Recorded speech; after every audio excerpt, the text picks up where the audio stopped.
Hey guys, you're watching our retro review of the Zune HD multimedia player from Microsoft. This is an interesting device that was launched back in 2009, and it was a direct competitor to the likes of the Apple iPod Touch, which also housed a full touchscreen display as well as wireless capabilities like Wi-Fi. And what made the Zune HD compelling, as opposed to its counterpart, was the fact that it had an OLED 3.3-inch capacitive multi-touch in-middle touchscreen, which allowed it to actually have a better contrast ratio for viewing videos on the go, or HD video to be exact. And you can plug it into an HD television, and it can actually go out and play 720p HD video.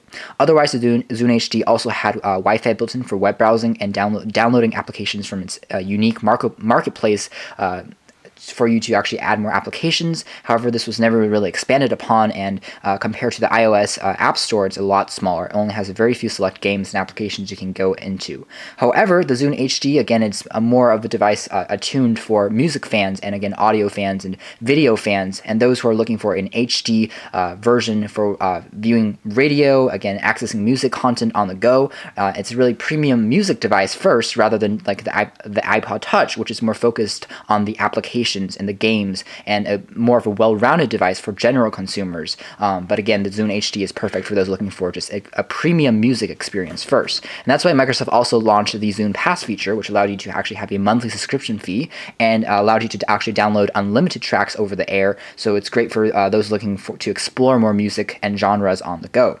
Now, it had a 660 milliamp hour internal non-rechargeable battery, non-accessible battery. It's a rechargeable lithium-ion battery, and the battery life on this device is actually one of the lower aspects, I have to say, on the Zune HD. Battery life does not last very long through standby mode.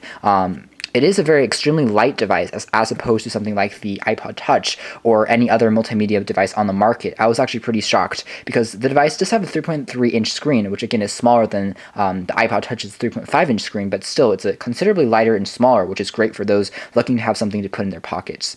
The CPU on this device is a NVIDIA Tegra APX 2600 processor, which is around 600 to 800 megahertz in terms of speed, and it had 128 megabytes of RAM. Flash storage was given at 1632 and 64 gigabyte capacities, coming in at $200 and above, which is about the same price range as you find from the iPod Touch. And again, you had an accelerometer in here. There's also HD radio that we talked about, and a HDMI functionality for you to extend if you purchased a dock, which was around $80. Taking a closer look at the design of the Zune HD, we can see how the front is extremely reflective. It has this mirror-like finish, which attracts fingerprints and smudges like crazy, which is unfortunate. But again, below the device is a Zune logo coupled with a home key, which is pretty easy to press.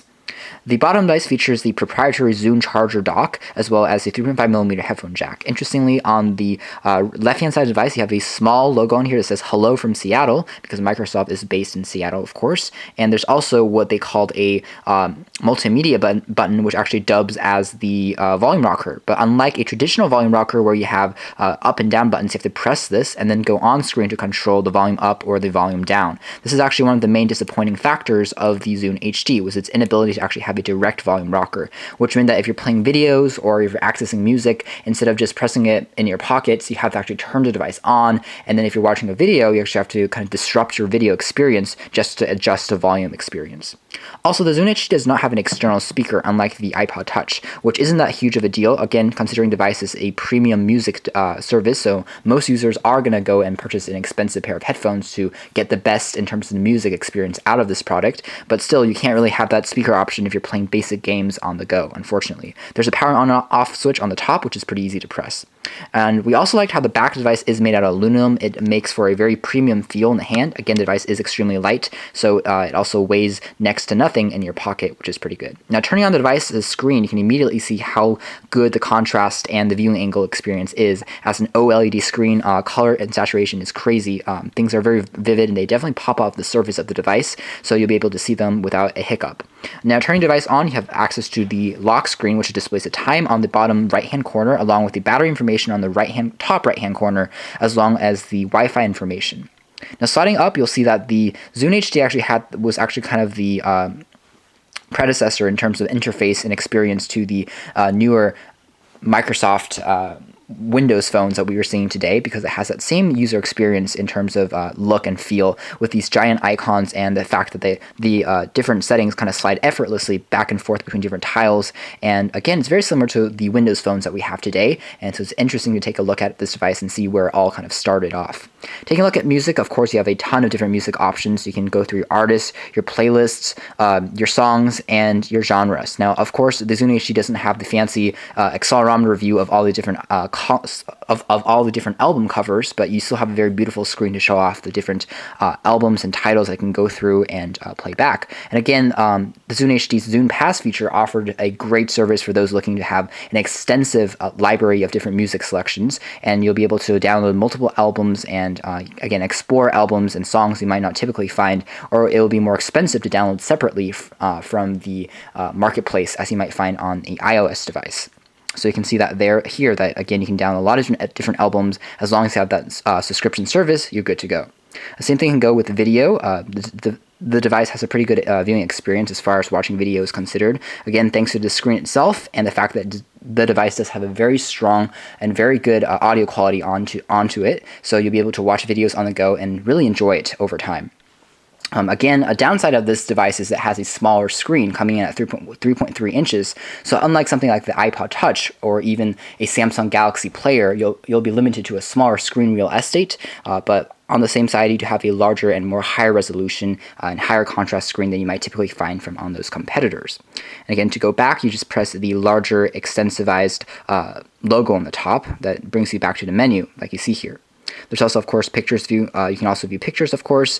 We haven't downloaded much, but there are a few sample images from the device itself, and there's some album covers and screenshots that we have here. The accelerometer works extremely fast, thanks to the fact that the processor is, again, very, very quick. And so you won't experience any hiccup from turning the device sideways. And the same thing goes with the multi-touch experience. It's very lucid, very responsive, and the same thing will show you in a moment in the web browser itself. Now, taking a look at the HD radio, again, unlike a lot of different radio services or media devices with radio services on the market, you actually don't need a pair of headphones plugged in to play back music. And HD radio stations are limited by region, so it's not like you're going to be in the same HD setting or the same region every single time you play a track. But of course, the device was released in Seattle, so here in Seattle, we do have a host of HD radio stations the device can actually have access to. The interface is pretty clean. It's easy to play back and actually access those tracks and view more information about those tracks. And for the most part, again, you can have a pretty good viewing experience as far as the HD radio is considered, and it's a strong suit of the device that sets it apart from other competitors on the market. Of course, we also have the marketplace that we talked about. Again, the marketplace is extremely limited to just music applications and more. For example, taking a look at apps, again, it's very limited.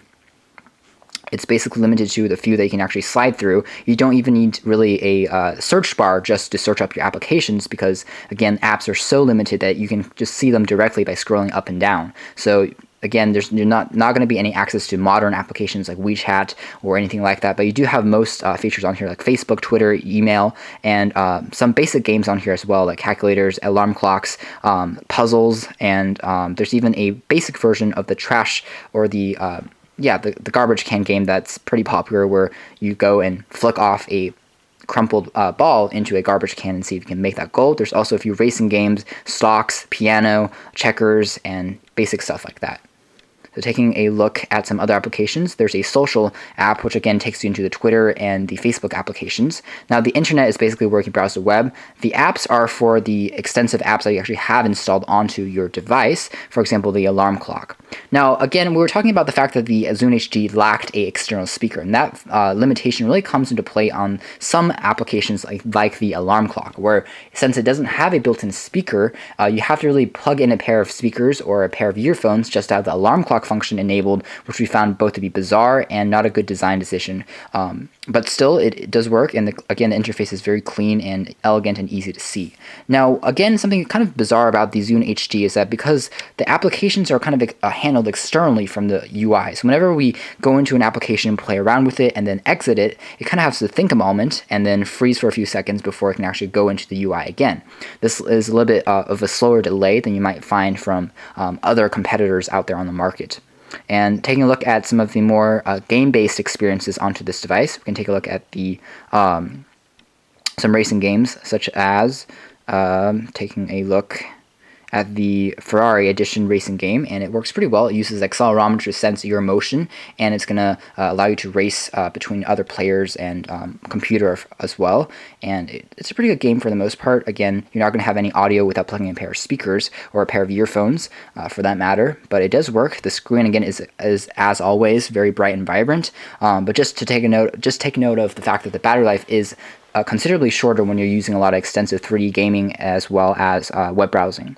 So we press single player, just career mode, a basic game, Stage 2, street race, and just start racing right now, and you can show you the experience of the accelerometer. It's pretty smooth for the most part. Again, the fact that it has an Integra processor inside is pretty impressive as well, because it offers very good graphics and 3D overlay experiences. So there's not a lot of hiccups in terms of playing back these games, and the experience is pretty impressive for the most part. So taking a look at some other applications on here that we've installed from the marketplace. A good news about this device is that because there are so few applications, most of them are free. So you won't actually have to pay more money to install games on here, which is pretty good. There's some basic stuff like a metronome for playing back music and for beats, and there's also some other basic games like Space Battle 2, Stopwatch, Supernova, Trash Throw, Twitter application. There is a Zune reader, which is essentially the e-reader version for the Zune, and you can install new ebooks onto this device. Again, you're limited by the fact that the screen is so small and cramped, but still you can read text on the go, which works pretty well. There is some basic stuff on here. You can actually download more from Zune, and for example, my books right now, we can take a look at this, no books in this folder. But overall, you can see the add catalog, add a book, and you can search those up. Bring up the QWERTY keyboard. Speaking of, the QWERTY keyboard on the Zune HD works pretty well. We liked how whenever you're typing on it, there is a kind of effect where the keyboard actually pops up above the actual place where your fingers are, so you'll still be able to see the keys that you're typing as you're going along instead of being obstructed like on typical keyboards. So this is a pretty smooth implementation of that functionality, and the keyboard definitely works pretty well thanks to the fact that it has a multi-touch sensor on here. Even though the screen is very small, the keyboard is very sensitive and easy to type on, so we're pretty impressed overall with that experience. Now, one thing that we did notice when using the Zune HD was when we were in internet-connected applications like the internet web browser, for example, there's sometimes a little bit of screen flickering. We're not sure the reason for this, but sometimes the screen has a little bit of distortion, especially when you're playing a lot of pages with a lot of whites in the background or even reds in the background. You can kind of see that I'm not sure if it's going to pick up on camera that well, but you can kind of see that through the viewfinder, hopefully. That there's a little bit of distortion there, which is not as ideal as it might be. But you can see the accelerometer, again, works very well, and the pinch to zoom features work very well, which makes the device a pretty powerful web browser tool as far as web browsing is considered. It does load the full version of the website instead of a mobile-based version of the same page, which is great for those who enjoy web browsing on their mobile devices. However, the device is kind of lacking behind in terms of Flash content, when the device was first released, you could actually play back Flash videos such as YouTube directly from the browser, but you can no longer do that because the Flash is out of date. However, again, pages still load pretty well, and they work pretty well as well. You can also see the keyboard in the portrait style view, which works easily as well as the horizontal view. And that's basically it as far as the web browsing experience is considered. If we go home, again, there's a few seconds of hesitation before it goes there, and there's just a few settings on here for language settings, and basically it as far as applications are considered. Now, sliding left from the main screen actually brings up to your recently played back applications, your pins for your music, and your history, and it's basically a pretty easy way to visualize some of your commonly used applications without actually having to go through and search through them by category. And we like this feature because it's a pretty clean implementation. We like how the tiles kind of flow back and forth, again, like Windows Phone, and it's again a very elegant way to display your content and have easy access to different history of your different applications and different music that you really like to listen to on the go, on the flash, which is again a nice feature to have on this device. So overall, the Zune HD, even again 3 years later, is still a pretty powerful mobile companion. Again, compared to something like the iPod Touch, it's not as mainstream in a sense where it has a good rounded out view of applications but rather it's really designed for those who really want to have a good emphasis on the fact that they want a great music player and great audio quality and a great screen in their media player, rather than having a huge number of applications in the App Store or the marketplace. And a very clean and elegant device overall. And even now, we still think that the Zune HD is a great audio device, especially for those, again, looking for solid and premium sounding audio files. So thanks for watching here at osandvtxreviews.com. This has been our look back at the Zune HD media player by Microsoft.